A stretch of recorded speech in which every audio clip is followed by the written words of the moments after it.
لله الحمد لله رب العالمين والصلاة والسلام على سائر الأنبياء والمرسلين خصوصا على محمد بن عبد الله الأمين أما بعد فأعوذ بالله من الشيطان الرجيم بسم الله الرحمن الرحيم أولم يرى الذين كفروا أن السماوات والأرض كانتا رتقا ففتقناهما صدق الله العظيم.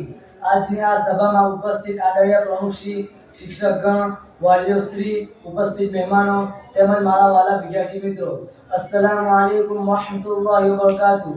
આજે હું તમારી સમક્ષ ઇસ્લામ અને વિજ્ઞાન વિશે કંઈક કહેવા માંગુ છું. આશા છે કે આપ સૌ શાંતિથી સાંભળશો. આજના સમયમાં વિજ્ઞાન અને ટેકનોલોજીનું નામ તો બધાએ સાંભળ્યું છે. આજથી 100 વર્ષ પહેલા જે વસ્તુની માણસ માત્ર કલ્પના જ કરી શકતો હતો તે આજે આપણા રોજિંદા જીવનનો એક ભાગ બની ગઈ છે. જેમ કે મોબાઈલ, ટેલિવિઝન, ફોટોગ્રાફી, કોમ્પ્યુટર તેમજ આજનું આ રેકોર્ડિંગ નવી શોધખોળોને આભારી છે. જેટલી શોધખોળો વિજ્ઞાન અને ટેકનોલોજીના ઉપયોગથી થઈ છે તેમાં મોટો ફાળો મુસલમાનોનો પણ છે. વિજ્ઞાન, ઇસ્લામ અને વિજ્ઞાન વચ્ચે ઊંડી અને વાસ્તવિક સમાનતાઓ છે. વિજ્ઞાને જે શોધો 20મી સદીમાં વિજ્ઞાને જે શોધો કરી તે 7મી સદીમાં કુરાન અને પૈગંબર મુહમ્મદ સલ્લલ્લાહુ અલૈહિ વસલ્લમ સાહેબની હદીસમાં બતાવી દેવામાં આવી છે. પૈગંબર મુહમ્મદ સલ્લલ્લાહુ અલૈહિ વસલ્લમ સાહેબે જ્ઞાનનું મુસલમાનોને કર્તવ્ય ગણાવ્યું છે અને ઇસ્લામમાં જ્ઞાનનું અત્યંત અને ખૂબ જ મહત્વ છે. કુરાનમાં અનેક સ્થળોએ પ્રકૃતિ, ખગોળ વિજ્ઞાન, જીવ વિજ્ઞાન તેમજ ભૌતિક વિજ્ઞાનનો ઉલ્લેખ કરવામાં આવ્યો છે.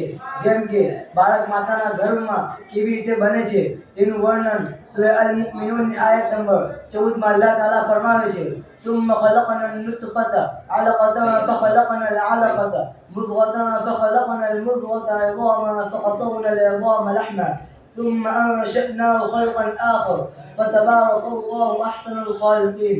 જેનો અર્થ એ છે કે પછી અમે મનીને જામી ગયેલ લોહી બનાવ્યું, પછી એ જામી ગયેલ લોહીને માંસનો લોટડો બનાવ્યો, પછી એ માંસના લોટડાના હાડકા બનાવ્યા, પછી એ હાડકા પર માંસ પહેરાવ્યું. આમ અમે એક નવી મખલૂક બનાવી. આ આયતને કેનેડાના મશહૂર વૈજ્ઞાનિક ડોક્ટર કિટમૂર જે ભૂણ વિજ્ઞાનના નિષ્ણાત છે તેમણે પણ માન્યું છે. તેઓ કહે છે કે કુરાનમાં ભૂણ વિકાસના જે તબક્કાઓ બતાવવામાં આવ્યા છે તે આધુનિક ભૂણ વિજ્ઞાનની શોધો સાથે સંપૂર્ણ રીતે સમાન છે. ત્યારબાદ બ્રહ્માંડની વિસ્તરણની વાત સૂરે ઝારિયાતની આયત નંબર 47 માં અલ્લાહ તાલા ફરમાવે છે, વસ્સમાઅ બનૈનાહા બિઅયદિન વ ઇન્ના લમૂસિઉન. જેનો અર્થ એ છે કે અને અમે આકાશને અમારી શક્તિથી બનાવ્યું અને અમે તેને સતત ફેલાવી રહ્યા છીએ. આ આયતને બિગ બેંગ થિયરીના સંદર્ભમાં જોવામાં આવી છે.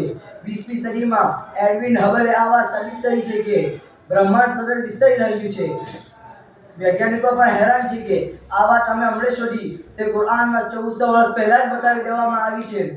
ત્યારબાદ સૂરે નબાની આયત નંબર 6 અને 7 માં અલ્લાહ તાલા ફરમાવે છે, અલમ નજઅલિલ અર્દ મિહાદા વલ જિબાલ અવતાદા. જેનો અર્થ એ છે કે શું અમે ધરતીને પાથર નથી બનાવ્યું અને પર્વતોને ખૂંટા નથી બનાવ્યા?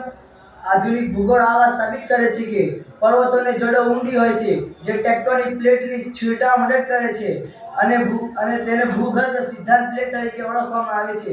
ત્યારબાદ આધુનિક વિજ્ઞાન આ વાત સાબિત કરે છે કે સમુદ્રમાં 200 મીટર પછી સૂર્યપ્રકાશ ઝાંખું થઈ જાય છે અને 1000 મીટર પછી સૂર્યપ્રકાશ બિલકુલ પહોંચતો નથી અને સમુદ્રના પાણીના તળિયે બિલકુલ અંધારું હોય છે. કુરાનમાં આ વાત 7મી સદીમાં ઉતરી હતી. કુરાનની સૂરે નૂહની આયત નંબર 40 માં અલ્લાહ તાલા ફરમાવે છે કે أو كظلمات في بحر اللجي يغشاه موج من فوقه سحاب ظلمات بعضها فوق بعض إذا أخرج يده لم يكد يراها ومن لم يجعل الله له نورا فما له من نور. જેનો અર્થ એ છે કે તે એવા અંધારાની જેમ છે જે ખૂબ જ ઊંડા સમુદ્રમાં હોય છે. તેના ઉપરા છાપરી સમુદ્રની લહેરો ઢાંકી દીધી હોય અને ઉપરથી વાદળો હોય. આમ એક પર એક આવા અંધારા હોય ત્યાં તેના પોતાનો હાથ કાઢે તો શક્ય છે કે એને પણ ન જોઈ શકે.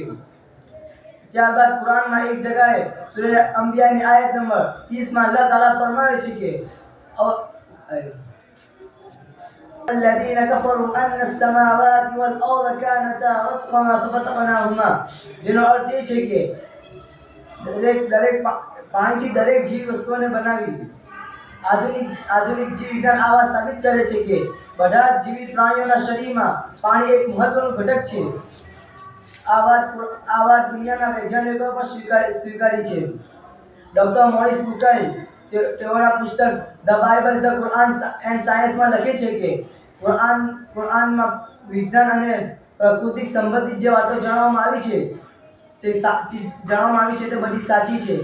મુસલમાન વૈજ્ઞાનિકોના થોડા નામ અને તેમની શોધો વિશે કંઈક જાણવું તો જાબિર બિન હૈયામ જે રાસાયણિક વિજ્ઞાનના વિદ્વાન હતા, જેમણે નિષ્પન્ન ગાળણ સ્ફટિકીકરણ જેવી પદ્ધતિઓને સુધારી અને એકવર્જા તરીકે ઓળખનાર મિશ્ર બનાવ્યું, જેમાં સોનાને પણ ઓગાળી શકાય છે. હવે બીજા એક વૈજ્ઞાનિક અબ્બાસ ઇબ્ન ફિરનાસ, જેઓ ઇતિહાસમાં પ્રથમ ઉડનાર વ્યક્તિ તરીકે ઓળખવામાં આવે છે, તેઓએ રેશમ અને લાકડાનું એક યંત્ર બનાવી મસ્જિદના મિનારા પરથી છલાંગ લગાવી અને હવામાં ઉડ્યા હતા. લગભગ 10 મિનિટ સુધી હવામાં ઉડ્યા હતા. હવે ઘણા વૈજ્ઞાનિકો જે 1500 વર્ષમાં ગુજરેલા છે, તેમાં આપણા ભારતના પૂર્વ રાષ્ટ્રપતિ ડોક્ટર અબ્દુલ કલામ સાહેબ, જેમણે ભારતનું પ્રથમ સેટેલાઇટ મિસાઇલમાં જે મદદ કરી છે તે સોનાના પાણીથી લખવા જેવી છે. બીજા એક વૈજ્ઞાનિક સલીમુઝ્ઝમાન સિદ્દીકી, જેઓ રાસાયણિક શાસ્ત્રી હતા, જેમણે છોડના મૂળમાંથી અજમાલાઇન નામનું સંયોજન અલગ કર્યું, જેનાથી દહ્ય અને દિલને લાગતા રોગોની સારવાર થાય. નામ છે સમય ન હોવાના કારણે હું મારી વાત પૂર્ણ કરું છું કે કુરાનમાં ઊંડું જ્ઞાન છે. ધરતી અને આકાશનું વિજ્ઞાન છે. તર્કની કસોટી પર કસી જુઓ. જ્ઞાન છે. કુરાનની આયતોમાં ઊંડું જ્ઞાન છે. ધરતી અને આકાશનું વિજ્ઞાન છે. તર્કની કસોટી પર કસી જુઓ. દરેક કામમાં અલ્લાહનો ફરમાન છે.